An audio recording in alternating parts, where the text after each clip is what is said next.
zemlja drhti, nebo se sklanja, svetlost ćuti, na drvetu krst bez krika stoji, a ljubav strada za grehe naše.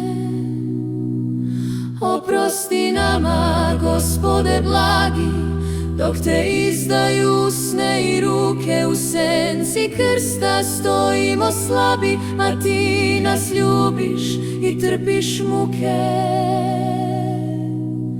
Srebro zazveća u noći tamnoj, poljubac postarana duboka, prijatelj pade pred istinom strašnom, a istina ćuti, blaga i krotka.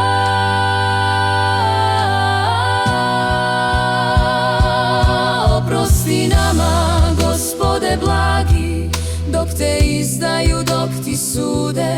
Brzo zaboravljamo vrednosti prave, a ti nas učiš kako se leči. Ekseri paraju ruke bez krika, nevinost visi između sveta, a sa visine kroz bol i tišinu ti moliš za nas, svu decu grešnu. Oprosti njima, reči su tvoje, jer ne znaju šta čine sada.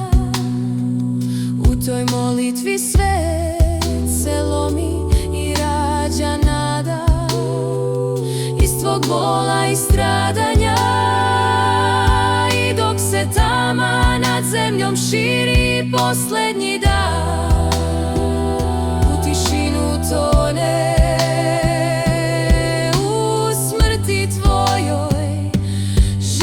se krije i ljubav jača nego sve rane.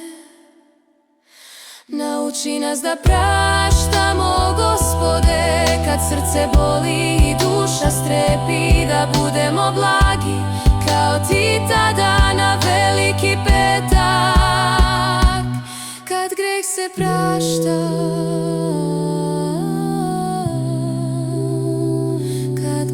se pravi.